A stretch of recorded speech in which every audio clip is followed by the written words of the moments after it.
أشهد أن لا إله إلا الله وحده لا شريك له وأشهد أن محمدا عبده ورسوله أما بعد فأعوذ بالله من الشيطان الرجيم بسم الله الرحمن الرحيم الحمد لله رب العالمين الرحمن الرحيم مالك يوم الدين إياك نعبد وإياك نستعين اهدنا الصراط المستقيم صراط الذين أنعمت عليهم غير المغضوب عليهم ولا الضالين.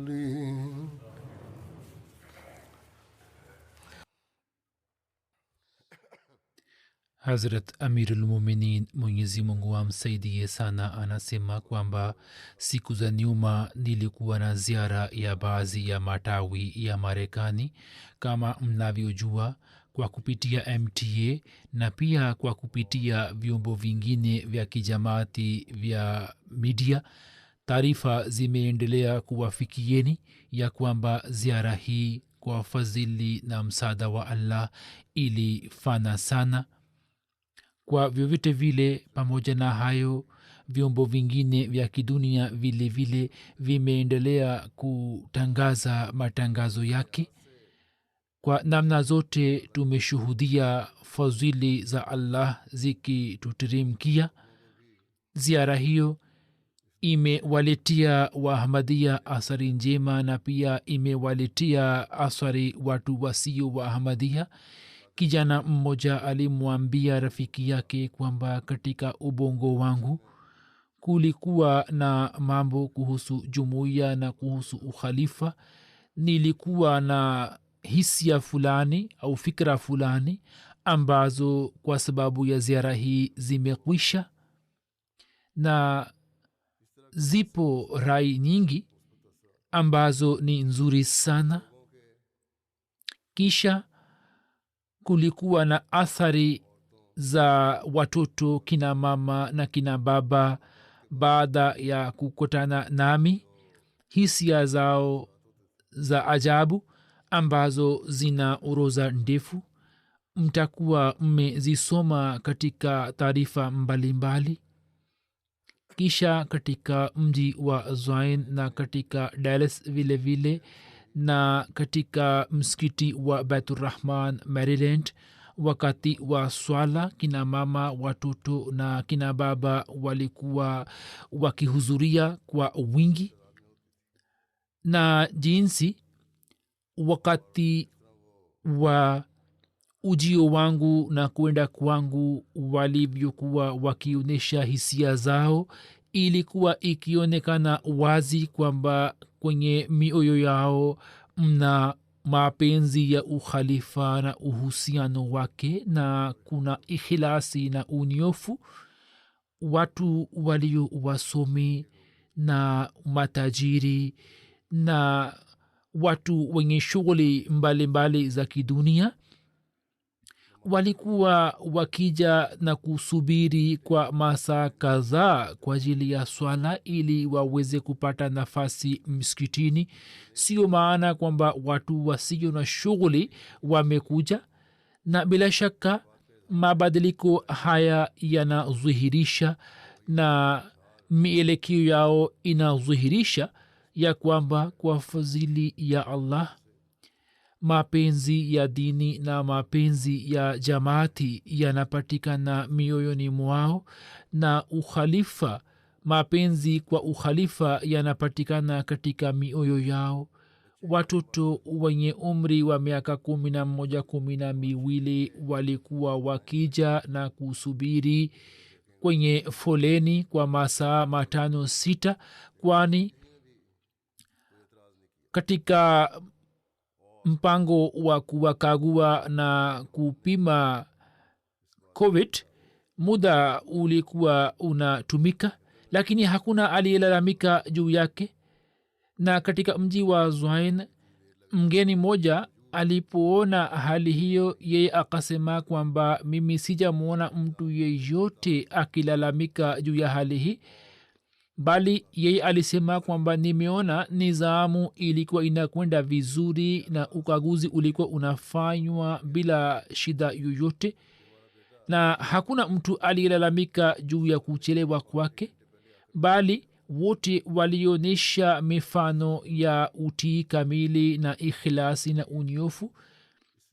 Wazazi wa kijana mmoja mwenye umri wa miaka 11-12 aliniambia kwamba tangu ulipofika hapa sisi tumemwona kijana wetu akija kusubiri kwa ajili ya swala kwa masaa 5-6 na hakujali kitu chochote, ila hali wasiwasi wake kuhusu swala hatujawahi kuishuhudia hapo kabla. Kwa vyote vile watoto na kina mama, mabinti, kila moja alionyesha furaha na akaonyesha ikhilasi na imani, na hii ni fadhili ya Allah juu ya jamaati. Hivyo Mwenyezi Mungu afanye kwamba misikiti iendelee kustawi daima dawamu na watu waendelee kuswali humo, na jinsi wanajamaati walivyoonyesha manzari ya ikhlas na unyofu, Mungu afanye kwamba ikhlasi hii idumu. Na katika nchi ya Marekani, kama baadhi ya watu wanavyotafakari kwamba watu wanasahau dini, lakini Huzur amesema kwamba mimi nimewaona wengi wakiwa na wasiwasi kuhusu ibada. Hata watu ambao wanalegea katika michango au kwenye swala la kujitolea wameniomba kwamba niwaombe na pia nifanye maombi kwa ajili ya watoto wao ili waendelee kushikamana na dini na ukhalifa.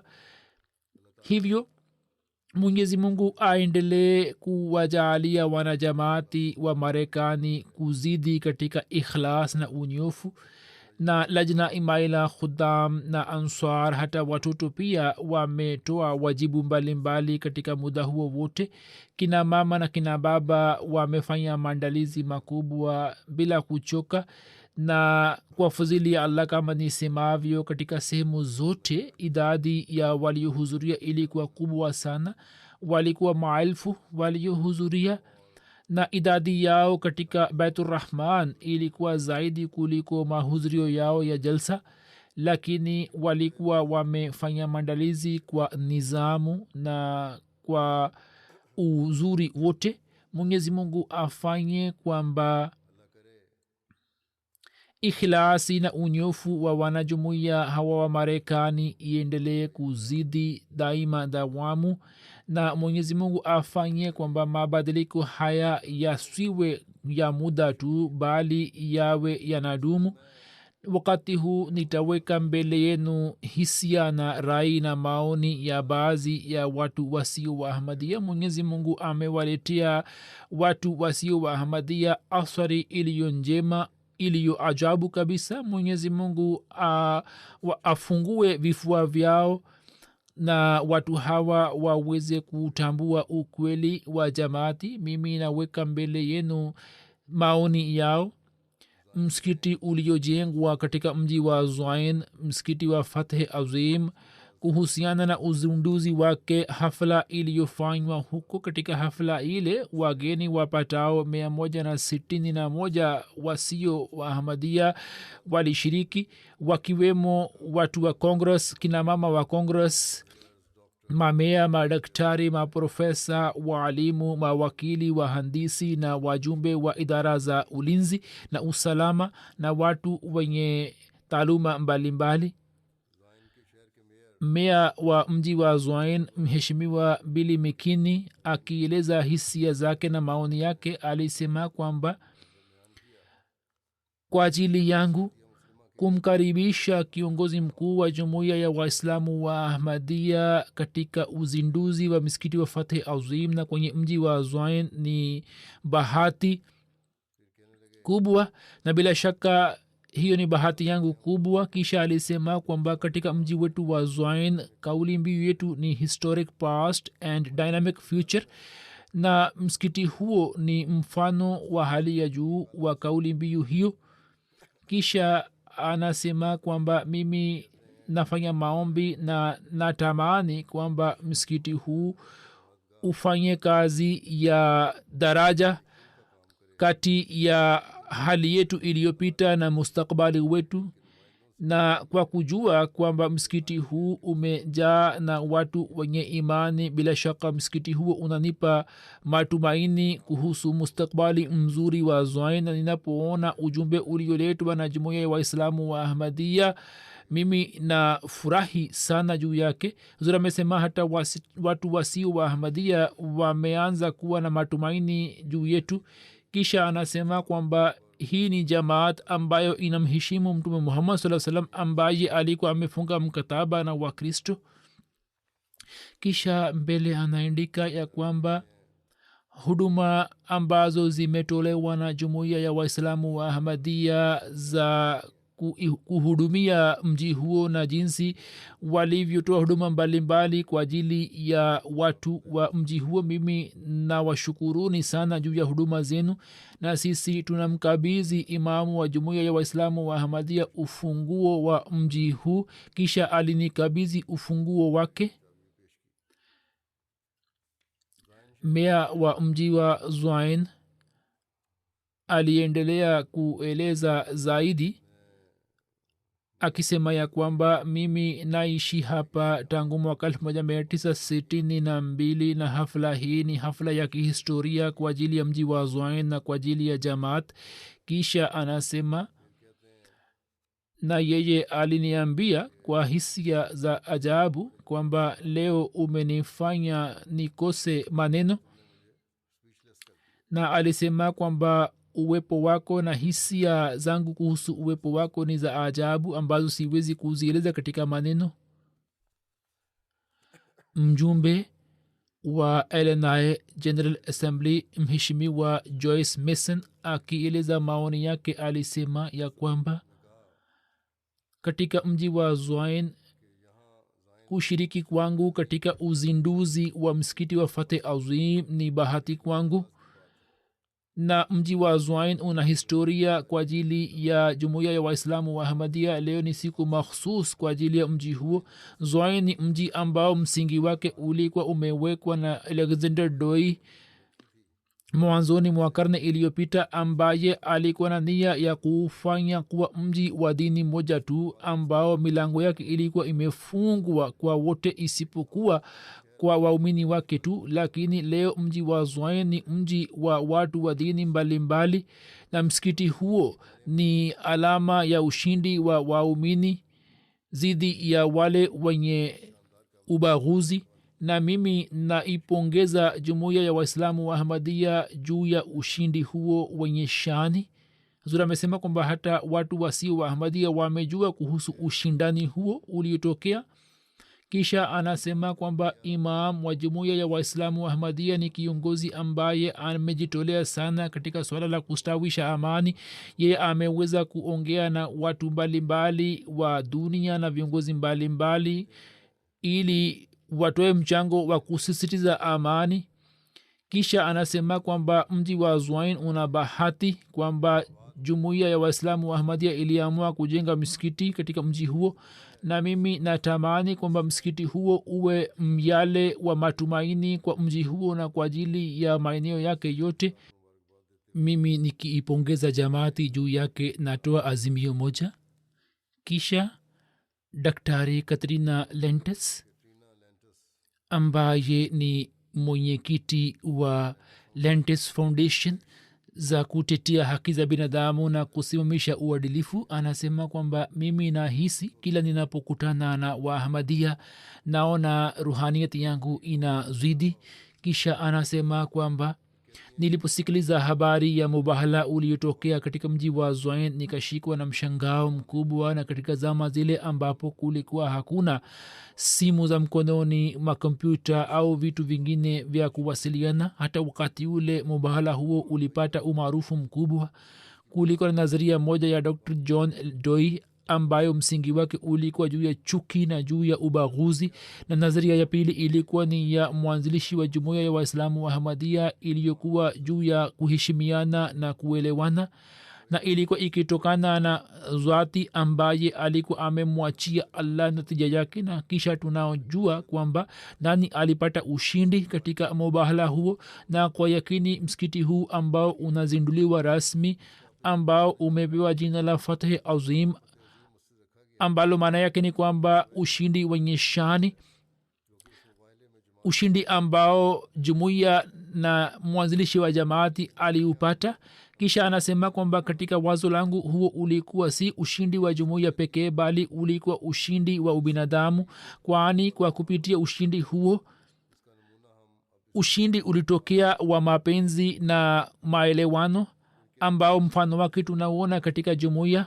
Kisha anasema kwamba upande mmoja tunapokaa hapa katika mazingira yenye amani, wakati huo huo tunapaswa kuwakumbuka Waahmadiyya waishio nchini Pakistan ambao kwa sababu ya dini yao wanapata mateso na wanazulumiwa, na hata chini ya uwepo wa serikali wanaona kwamba hawasaidiwi. Kisha kamishna wa zamani wa Zain MS Monk sahib akieleza maoni yake alisema kwamba katika wazo langu mafundisho yenu yanaeleza mambo yote na dunia inapaswa kuyajua mafundisho yenu. Katika wazo langu hii ni siri iliyo nzuri ya dunia, na mimi naweza kuona vipeperushi mbalimbali vilivyopo mbele yangu ambavyo vinaeleza ujumbe wa uadilifu na ikhlasi na mapenzi. Hivi ni vitu ambavyo dunia yelo inavihitaji. Tukimaliza chuki, basi dunia hii itakuwa mfano wa peponi, na katika wazo langu dunia inapaswa kusikiliza ujumbe wenu ambao ndio utatuzi wa matatizo yote ya kidunia. Professor Greg Considine ambaye ameandika kitabu juu ya sira ya Mtume sallallahu alaihi wasallam, ni profesa ambaye ni Mkristo. Anasema kwamba nilishikwa na hisia ambapo khalifa wa zama alikutana nami kana kwamba awe rafiki yangu ya zamani, na mimi nimependa hutuba yake, na kwa kupitia hutuba yake elimu yangu kuhusu Islam imezidi. Nitakapopata matini ya hutuba yake mimi nitaitumia kwa ajili ya kitabu changu kijacho. Kisha alisema kwamba imamu wa jumuiya kwa uzuri wote na kwa maneno rahisi ameeleza mada hii ambayo kila mmoja anaweza kuelewa kwa urahisi. Anasema kwamba imamu wa zama ametusihi ili tuwe na uvumilivu na tupendane na tuheshimiane na tuwe na maadili mema. Njia hiyo nimeipenda mno. Kisha anasema kwamba kimsingi wewe unatuita katika swala hili la kupendana. Yeye alikuwa amesikiliza hutuba yangu ya Ijumaa, aliketi kule kwa saa moja, na kisha baadaye aliniambia ya kwamba hutuba ya aina hiyo sijawahi kuisikiliza katika maisha yangu yote.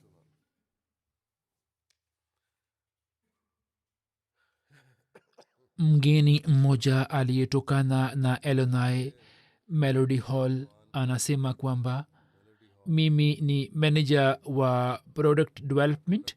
Hafla hii ilikuwa nzuri sana, mimi nimefarijika mno na ujumbe wa imamu wa jumuiya kwamba mtu mwenye ubaguzi hana nafasi katika jamii. Bila shaka huo ulikuwa ujumbe mzuri mno.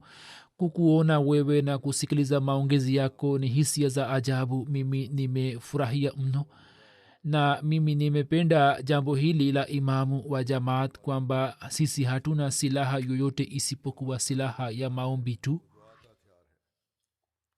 Mgeni mwingine Jeff Fender alisema ya kwamba mimi ni certified public accountant na nafanya kazi katika real estate. Hii ni mara yangu ya kwanza kushiriki. Nimefarijika mno. Kushiriki kwangu katika uzinduzi wa misikiti huu ni bahati kwangu. Kisha alisema kuhusu hutuba kwamba nimepata athari njema kuhusu hutuba yenu na nimejifunza mengi. Kisha alisema kwamba kwa ajili yangu wito wa mubahala ilikuwa kitu kipya na mimi nitasoma zaidi kuhusu wito huo. Hazur amesema kwamba kwa njia hiyo njia za mahubiri pia zinafunguka. Kulikuwa na mwalimu mmoja wa shule ya sekondari Mitinder, alikuwa amekuja. Alisema kwamba ujumbe wa imamu wa jamaa na jinsi alivyokuwa anatufahamisha, bila shaka njia yake hiyo niliipenda mno, na watu kama mimi tunaweza kuolewa ujumbe huu kwa urahisi. Mama mmoja aliyetokana na emergency services, Mary Law Hilbrand alikuwa ameshiriki katika hafla hii. Anasema kwamba nilipata athari kubwa sana. Ujumbe wenu ulikuwa na ikhilasi, ulikuwa mzuri na njia yenyewe ilikuwa nzuri na ya kweli. Kila mmoja anaweza kufahamu kuhusu maisha yako kwa kupitia ujumbe huo. Dr. Jesse Rodriguez alishiriki katika hafla hii. Yeye ni superintendent wa shule mbalimbali za maeneo ya Wenitint. Anasema kwamba hutuba ya imam wa jamaat ililenga kuhusu umoja. Ujumbe ulikuwa mzuri sana. Dini zote zina umuhimu wake, kama ulivyosema kwamba tunaweza kukaa kwa pamoja. Bila shaka ujumbe ulikuwa mzuri sana. Mwalimu mkuu wa shule ya sekondari Zekliung Stun anasema kwamba maongezi ya imamu wa jamaat yanatuvutia, na bila shaka juhudi zinazofanywa za kutetea haki za binadamu na kuwahudumia wanadamu, bila shaka juhudi hizi ni nzuri sana. Na kauli mbiu yenu mapenzi kwa wote bila chuki kwa yote inanguruma katika mji mzima wa Zoin. Ujumbe huo tunauhitaji mno. Na baada ya kutokea majanga ya korona, familia zetu na wanafunzi wameporomoka kiuchumi na kihisia, na ili tuweze kutatua matatizo hayo tunahitaji ujumbe huo. Kuna mgeni mwingine aliyeshiriki katika hafla hii ambaye alikuwa ameweka jiwe la msingi wakati wa kuweka msingi wa msikiti huu wa Zwain. Alisema siku ya leo ilikuwa nzuri sana. Mwaka jana nilipata bahati ya kushiriki katika hafla ya kuweka msingi wake, na nilikuwa na furahi kwamba nitauona msikiti huo ukikamilika. Bila shaka msikiti huo ni njia ya kutuletea matumaini katika jamii yetu.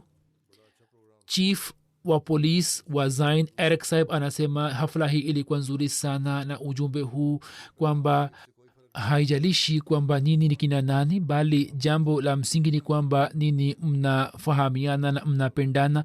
Ujumbe huu ulikuwa mzuri mno. Mgeni mwingine Jennifer anasema ya kwamba tunapozungumzia usuli za jamaati yenu, usuli zenu ni za hali ya juu. Mnapoingia katika mji wa Zwain, basi mnaona ujumbe wa kauli mbiu ya jamaati mapenzi kwa wote bila chuki kwa yote, na sauti yake inabaki pamoja nani, na hiyo ndiyo roho ya kweli ya mji wa Zwain. Kisha mgeni mwingine Charinel ambaye ni supervisor wa Zwain Township anasema kwamba nilishangaa kwa kuona maandalizi yaliyo mazuri, na mimi nimefurahi sana kwamba nyinyi mmefanikiwa katika shabaha yenu. Kisha kuna mgeni mwingine aliyesema ya kwamba nimefurahi sana kwa kujua kwamba kiongozi kama wewe upo kati yetu, ambaye malaki ya watu wanakufuata na wewe unawaunganisha watu. Unaeleza mada hii kwamba si sote ni kitu kimoja na kila dini ina umuhimu wake. Ujumbe huo ulikuwa mzuri na una athari njema. Mwanamke mmoja mgeni Gloria anasema kwamba historia ya Zwain ina mambo mengi. Ijapokuwa naishi hapa, lakini kulikuwa na vitu vingi ambavyo nilikuwa sivijui.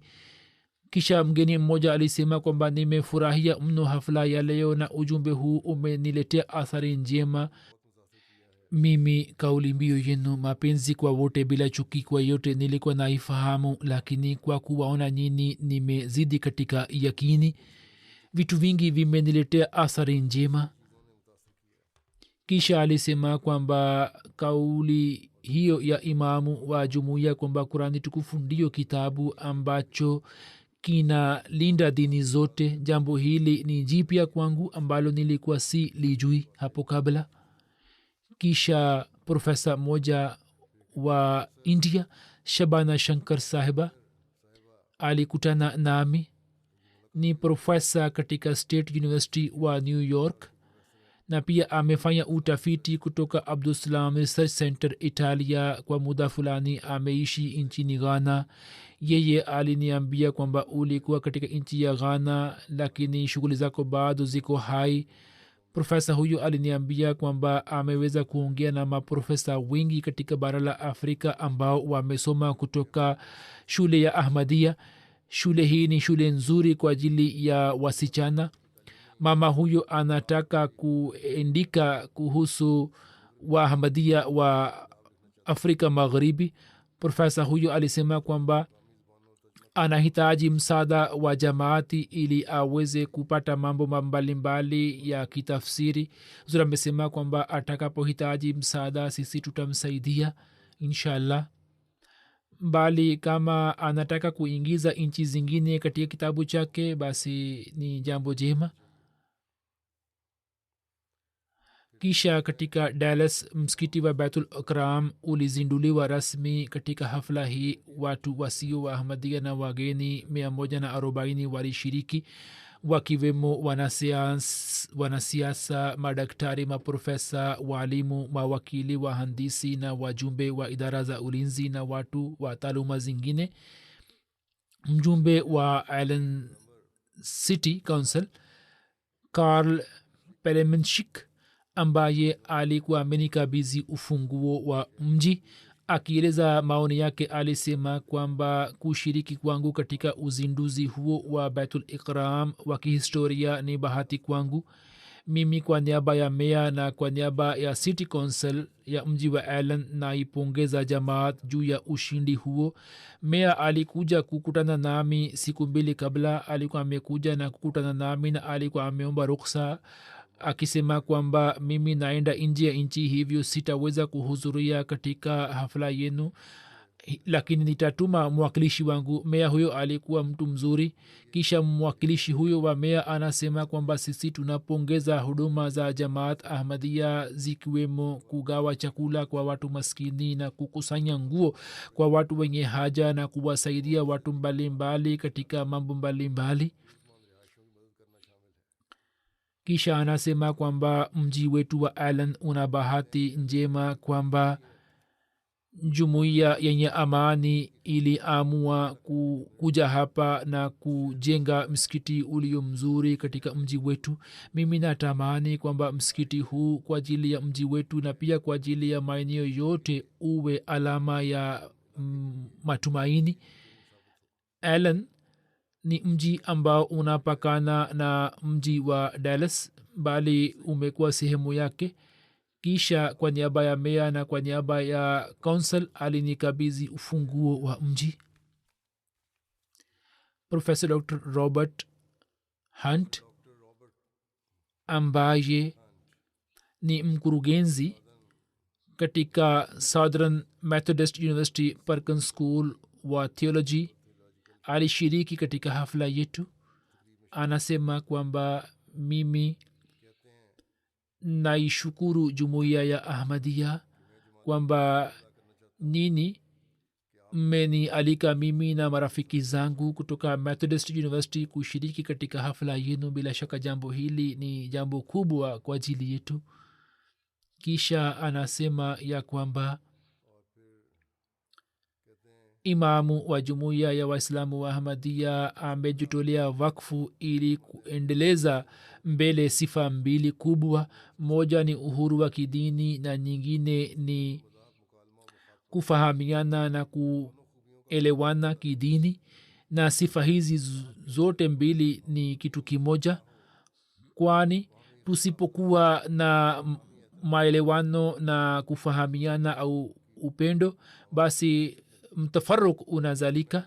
Na mimi napenda kusema kwamba nimeishi katika nchi ambapo nilikuwa kwenye minority na kisha alisema kwamba historia ni shahidi kwamba jumuiya ya ahmadia ilizulumiwa na ikateswa, na ndiyo maana jumuiya hiyo iliendelea kusimama kwenye mstari wa kwanza katika kusimamisha na katika kueneza uhuru wa kidini. Na anasema kwamba tusipofahamiana au kuelewana au kupendana hatuwezi kudhibiti mtafaruk na hatuwezi kumaliza mambo yaliyo mabaya kutoka jamii. kisha republican congressman honorable michael mccall akieleza maoni yake alisema kwamba dini tatu kubwa za dunia, uyahudi, ukristo na uislam, zinaunganisha historia yao na hati ibrahim alah salam. kisha aliniambia kwamba nini mnaitikadi kwamba dini hizi tatu za ibrahim alah salam zinaweza kuishi kwa amani, na jumuiya ya ahmadia ina uzoefu wake mkubwa kuliko jamaat zingine. kisha alisema kwamba nimepata bahati ya kuongea na imamu wa jumuiya kuhusu hati isa alah salam na kuhusu mafundisho ya jamaat na kuhusu agano jipya na taurat. nilikuwa nimeongea naye. alisema kwamba nilikuwa na kitabu cha yesu katika india, nimesoma nusu na naendelea kusoma. alisema kwamba nimejifunza mengi na mambo mapya kutoka kitabu hicho kuhusu hati isa alah salam. ni msomi mzuri na ana shauku ya kujua kuhusu dini. yeye anasema kwamba nilipata bahati ya kuongea na imamu wa jamaat kuhusu agano jipya, na hakuna shaka ndani yake ya kwamba sisi kutoka jumuiya ya ahmadia tunaweza kujifunza mengi kuhusu amani, huruma kwa binadamu na upendo kwa wote. mimi nimelelewa nikiwa mkatoliki na mimi ni mwenyekiti wa ahmadia caucus katika kongres ya marekani, watu ambao wanaongea katika haki yetu. huyu ni mwenyekiti wa kamati ile. na kisha anasema kwamba haswa ili kusambaza amani duniani na kuziunganisha mataifa na kumaliza ugaidi na kumaliza umaskini, na katika suala la kusimamisha usawa kwa wote na kwa ajili ya kusimamisha haki za kibinadamu, juhudi zenu mnazozifanya nazipongeza zote. kisha anasema ya kwamba waahmadia mbalimbali walizulumiwa na wakauawa, lakini hata hivyo pamoja na zuluma hizi zote imamu wa jumuiya ya ahmadia amewakataza waumini wake kulipiza kisasi, kitendo ambacho ni azim mno. kisha anasema ya kwamba imamu wa jumuiya amewafahamisha viongozi wa dunia mara kwa mara ya kwamba ili tuweze kupata amani ya kudumu lazima tufanye uadilifu, na ameongea katika haki ya kaumu zinazozulumiwa. ameeleza hisia hizi ambazo ziko nyingi. kuna mgeni mwingine aitwaye Tom Berry anasema ya kwamba mimi nataka kumshukuru imamu wa jumuiya ya waislamu wa ahmadia na ujumbe wake na ukarimu wake, na vitu vingine vyote nilivyoviona vilikuwa vizuri sana. bila shaka hii ni neema kubwa sana kwamba bila kujali itikadi au dini, kila moja afanye kazi kwa ajili ya kheri ya mwingine. tuheshimu maisha, tuenzi maisha, tuwapende wanadamu. hiyo inadhihirisha kwamba katika jamii hii si hiyo mamlaka ya mtu mmoja au idara moja, bali wote wafanya kazi kwa pamoja.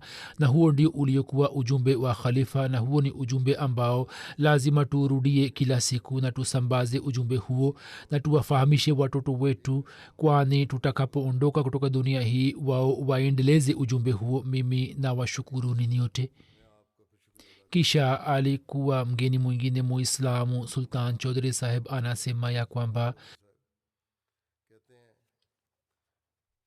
imamu wa jumuiya ya ahmadia ametoa ujumbe wa amani kwa dunia nzima. ujumbe huo ni mzuri mno. mimi naelewa kwamba jambo hili ni muhimu mno, ya kuwa hofu hii iondolewe kuhusu waislamu kwamba wao watakuja kuiteka hapa. na ye ameweka wazi kwamba kwa kuwa hakuna mtu anayechukua hatua ya kuwamaliza waislamu, hivyo waislamu pia hawana uzuru wa kuanzisha vita dhidi ya mtu yeyote. kutoka North Church Presbyterian mgeni mmoja alikuwa amekuja. David Lee Micard saheb alikuwa mwanamke. anasema kwamba kwa kumwona khalifa wa zama na kusikiliza maongezi yake nimepata utulivu na sijawahi kumwona mtu akifanya juhudi kuhusu amani. Jambo hili ni zuri sana. Kama watu waachane na ubinafsi na waachane na mambo ya kuwazulumu wengine au kuwasumbua majirani na wasikilize ujumbe huo, amani inaweza kupatikana duniani. Lau kama tuweze kusikiliza hutuba hizi na tuendelee kuwakumbusha watu kwamba wao wafanye kazi ili kustawisha amani ya kudumu. Kutoka Collin County Police Department, mtu mmoja Lirai Sahib alikuwa ameshiriki. Alisema kwamba hafla hii ilikuwa nzuri sana, mimi nimejifunza mengi. Kwa hakika jumuiya ya Ahmadiyya imefanya kazi kubwa. Kisha alikuwepo mgeni mwingine Daktari Halim Rahman Sahib. Alisema kwamba jambo hili lilikuwa zuri mno. Mimi kwa kuona maandalizi ya hafla hii nimependa sana, na anasema kwamba mimi sikustahili kuheshimiwa jinsi nilivyoheshimiwa, na kwa kuona mazingira haya na jinsi nini mlivyo ni heshimu, machozi yalianza kutiririka machoni mwangu. Nimepata bahati ya kukaa na watu walio wazuri mno, watu ambao wanafuata mafundisho ya Islam. Huzur amesema kwamba hapa wanatoa maelezo hayo, lakini wakienda Pakistan mamula wasiwaache. Mgeni mwingine anasema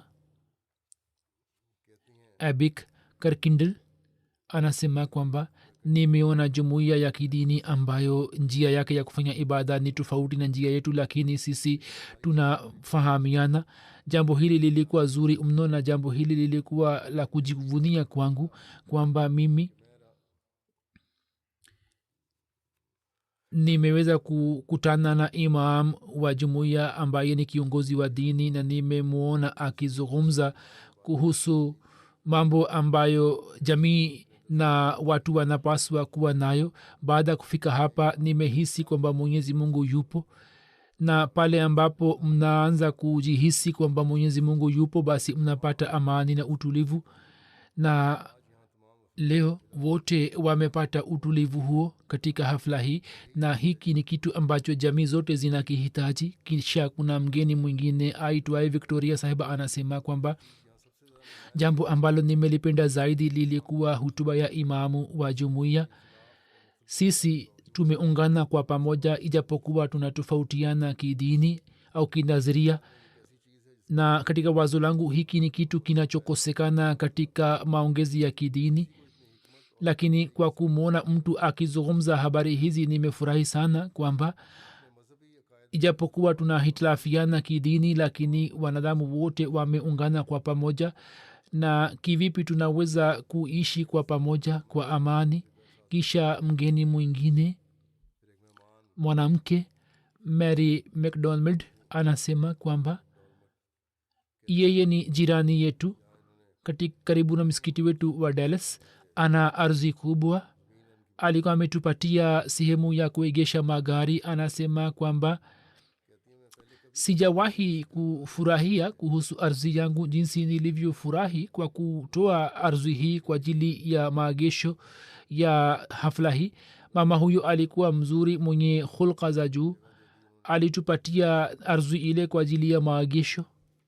Kisha alikuwepo mama mwingine Beverly McCord. Anasema kwamba daima napenda kuwasikiliza viongozi wa kimataifa wa dini ambao wanaendelea kuwaita watu katika amani, na mimi daima kwa kusikiliza ujumbe wa namna hiyo nafurahi mno. Mimi sina hofu kuhusu jumuiya, na pia sielewi kama kuna sababu ya kuwa na hofu, kwani jamaat hii ni jamaat yenye kupenda wote na kutoa huduma kwa binadamu. Hata kama mtu akiwa na hofu kuhusu jamaat hii, kwa kuona huduma zake hofu hiyo inaondoka. Alikuwepo mgeni mwingine Joshua alisema kwamba mimi na mapadre wengine tulialikwa katika hafla hii. Sisi tumeshiriki katika hafla hii na tumepata nafasi ya kuongea na watu mbalimbali. Mimi napongeza jambo hili jinsi mlivyozungumza kuhusu amani na mshikamano na uadilifu. na kwa kusikiliza habari hizi nimepata kuelewa kwamba wapo watu ambao wanatofautiana kiutamaduni lakini wanatoa wito kwa kuhusu uwepo wa mungu na kuhurumiana baina ya wanadamu. matendo yetu yanaleta athari kwa wengine, hivyo kuishi kwa pamoja na kula chakula kwa pamoja ni jambo zuri sana. nilikuwa namwambia mke wangu kwamba ukarimu wao ulikuwa mzuri sana na kila kitu kiliko kimepangwa kwa uzuri wote. huzuri anasema kwamba kuna sehemu nyingine ambayo jumuiya imenunua kwa ajili ya msikiti. jengo moja lilikuwa limenunuliwa. Fort Worth ni sehemu ambayo ina umbali wa maili 50-60 kutoka Dallas. tulikuwa tumeenda kuitembelea sehemu ile. uwanja kwa ujumla ni ekari 4 na ekari 5, takriban ekari 5, na kuna jengo ndani yake, kuna ukumbi, kuna maofisi na kuna majengo mengine. kuna mpango wa kujenga mimbari na minara miwili ili ardhi hii ibadilishwe katika misikiti. ni sehemu nzuri sana. mimi pia nilipata nafasi ya kusalisha swala ya magharibi na isha. mgeni mmoja abik ark saheb ambaye anaishi katika Fort Worth alikuwa amekuja kushiriki katika uzinduzi wa msikiti wa Dallas. anasema kwamba imamu wa jumuiya sawa na matakwa ya allah ametoa ujumbe wa kufanya kazi kwa pamoja kwa uzuri wote na ujumbe wa kusambaza amani na kuepukana na vita vya kinyuklia. ni ujumbe ulio mzuri kwa ajili yangu. ujumbe huu kwamba yote ambaye atakuwa sehemu ya vita hii ataangamia, ujumbe huu ulikuwa mzuri mno. kisha kutoka Fort Worth kuna mjumbe wa church First United Methodist alikuwa amekuja katika Dallas. anasema kwamba ujumbe huu ulikuwa mzuri sana. kila moja anapaswa kusikiliza ujumbe huu, na njia ya kutoa hutuba ilikuwa nzuri sana. mimi nilifurahia mno, nikapata lazwa, nitataka kuisikiliza tena. kisha kuna mwalimu wa high school ministry anasema kwamba kuna mambo mawili ya khalifa wa zama ambayo yaliniletea athari njema. moja, ye alikiri kwamba katika jamii kuhusu islam kuna hisia, na mimi nikiwa mwalimu mimi nawaona wanafunzi wangu wakiwa na mambo hayo. na jambo la pili ambalo nimelipenda mno ni kuonyo wa khalifa wa zama kuhusu utumiaji wa silaha za kinyuklia. na katika zama hizi kwa kusikiliza ujumbe huo nimefurahia sana. hizi zilikuwa hisia za baadhi ya watu, na kuna taarifa zingine ambazo naziweka mbele yenu.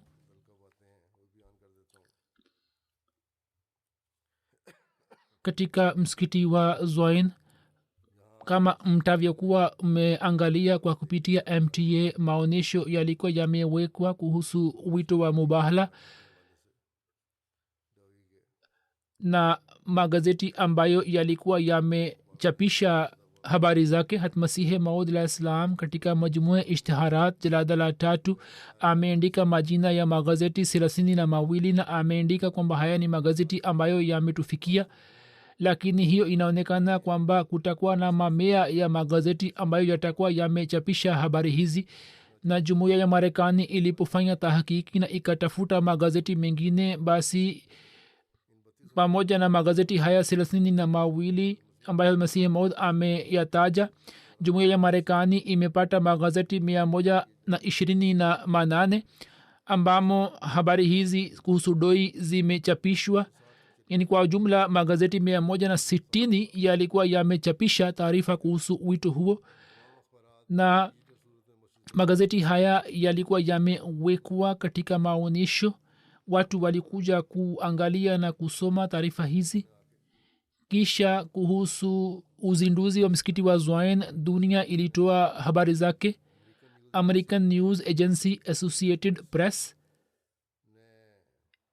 ilitoa taarifa kuhusu ziara yangu ya Zoin na kuhusu uzinduzi wa msikiti wa Fateh Azim. ilichapisha makala moja ambayo ilikuwa na kichwa cha habari kwamba Two Prophets Century Old Prayer Inspire Zoin Mosque. yani msingi wa msikiti wa zoin ni mubahla uliofanywa baina ya manabii wawili karne moja iliyopita, na sawa na tovuti ya media outlets takriban nusu ya dunia inasoma tovuti hiyo, na makala hii ilichapishwa katika nchi 13 za dunia kwenye outlets 412 na magazeti zikiwemo washington post, abc news, toronto star, the hill na magazeti mengine yaliyo mashuhuri. makala hii ilikuwa makala moja iliyo nzuri katika makala 10 za Associated Press.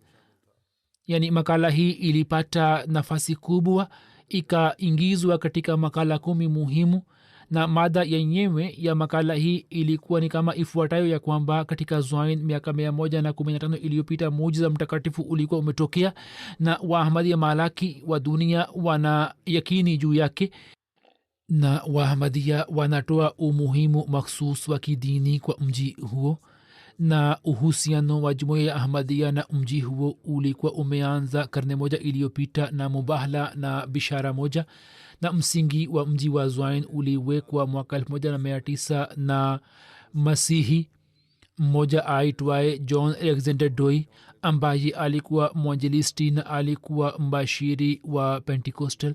Waahmadia wana itikadi kwamba mwanzilishi wao Hatmiza Ghulam Ahmad Saheb akimpatia Doi majibu kuhusu matusi yake dhidi ya Islam, akaitetea Islam na akitumia silaha za maombi akapata ushindi juu yake katika vita hii ya kiruhania. na watu waishio katika mji wa Zoin hawajui kuhusu vita hiyo takatifu, lakini kwa ajili ya Wahamadia hii ni vita takatifu ambayo imewaunganisha na mji wa Zoin. Kutoka dunia nzima maelfu ya Wahamadia wakikumbusha muujiza huo, wakikumbuka muujiza huo wa zamani, na kwa kushiriki katika hafla ya uzinduzi huo wa misikiti wamejumuika. Kisha anasema kuhusu Doi, ameeleza historia kuhusu Doi, na kisha anasema kwamba Wahamadia wana itikadi ya kwamba mwanzilishi wao aliyezaliwa mwaka 1865 alikuwa msuluhishaji ambaye bishara yake ilikuwa imetolewa na mwanzilishi wa Islam. Wana itikadi hii kwamba Mirza Ghulam Ahmad amekuja akiwa mfano wa Hazrat Isa alayhi salam. Kisha katika nchi ya Canada kuhusu ziara ya Zoin na kuhusu uzinduzi wa msikiti huu wa Fateh Azim habari zimepigwa chapa katika Canada magazeti 9 na online publication 6, na kwa kupitia radio station moja habari hizi zimepigwa chapa. na katika nchi ya Canada watu wapatao 857,000 walipata ujumbe, pamoja na Marekani na Canada, kutoka UK, Yunnan, Sierra Leone, Taiwan, India, Hong Kong, Peru, Philippines, South Africa, Tanzania na Vietnam. katika nchi hizi magazeti yalichapisha taarifa mbalimbali, na makala hii iliyopigwa chapa katika American News Agency. makala hii ilipigwa chapa katika magazeti 200 na kwenye 176 online magazeti. MT Africa ilitangaza matangazo yote mubashara, na wakati wa uzinduzi wa msikiti wa Zoin na Dallas hutuba zikarushwa na Gambia National TV, Sierra Leone National TV, Senegal TV mubashara, na malaki ya watu walisikiliza na kuona. na nusu saa kabla ya uzinduzi wa msikiti wa Fateh Azim matangazo yalianza kurushwa mubashara, na kwa kupitia lugha mbalimbali kuhusu bishara mambo yalielezwa. katika Afrika kwa kupitia magazeti na televisheni na redio taarifa hizi zilichapishwa na zikasambazwa. kutoka Uganda Channel 5, Ghana, Nigeria, Liberia, Sierra Leone na Rwanda TV channels zikatoa taarifa zetu. Amir Sahib Sierra Leone anaandika kwamba alikuwa na rafiki yake mmoja tangu miaka 20 ambaye wakati wa jalsa salana Uingereza alikuwa amefanya baiati mwaka huu. yeye alipoona hafla ya zain alisema kwamba siku ile nilipofanya baiati usiku ule nikapata huzuni kubwa kwamba kwa nini nimechelewa katika swala hilo la kufanya baiati. Lakini kama niseme kweli kwamba nilipoona hafla ya zain nikajisemea kwamba kama amir saheb angeniambia kuhusu tukio hilo la alexander doi labda mimi ningefanya baiati miaka 20 iliyopita. mimi sijawahi kuvutika na tukio la kidini jinsi nilivyovutika na tukio hilo kuhusu zain. mimi nimeona challenge kubwa ya zama hizi, na jambo kubwa ambalo nimeliona ni kwamba jambo hilo limetokea katika zama zetu.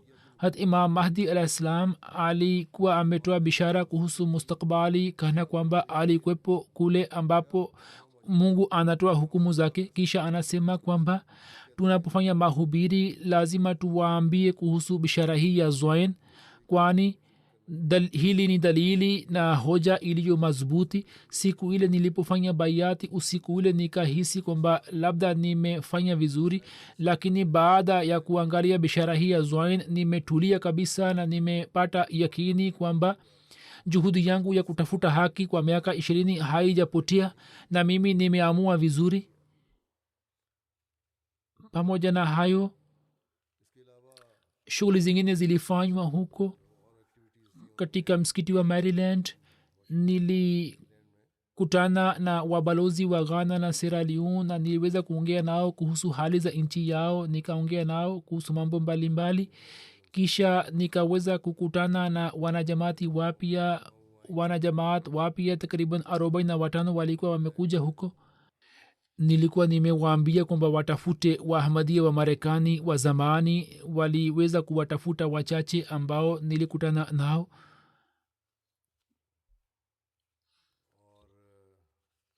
na watu wanajamati wapya walipingwa lakini wakasimama kidete juu ya imani yao. mwanajamati mmoja mpya aliniambia kwamba familia yake ilipojua kuhusu baiati yake wao wakampinga mno na wakamwacha na kuondoka.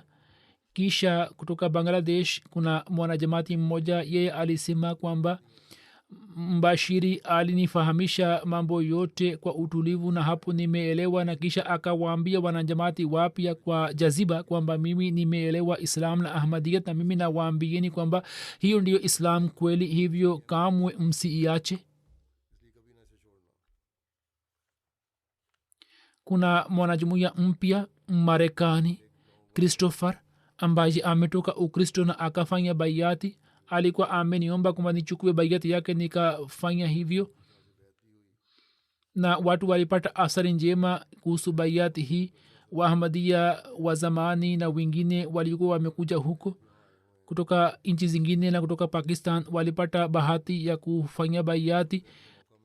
kwa vyovyote vile mwenyezi mungu ametujalia fadhila nyingi katika ziara hii, na mwenyezi mungu aendelee kutujalia katika siku za usoni.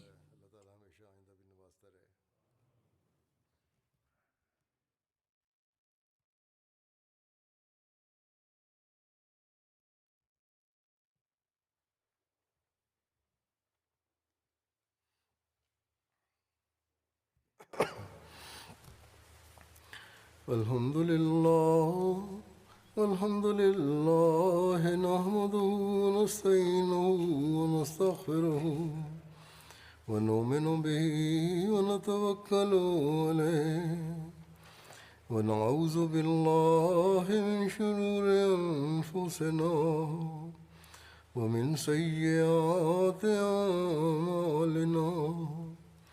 من يهده الله فلا مضل له ومن يضلل فلا هادي له ونشهد أن لا إله إلا الله ونشهد أن محمدا عبده ورسوله.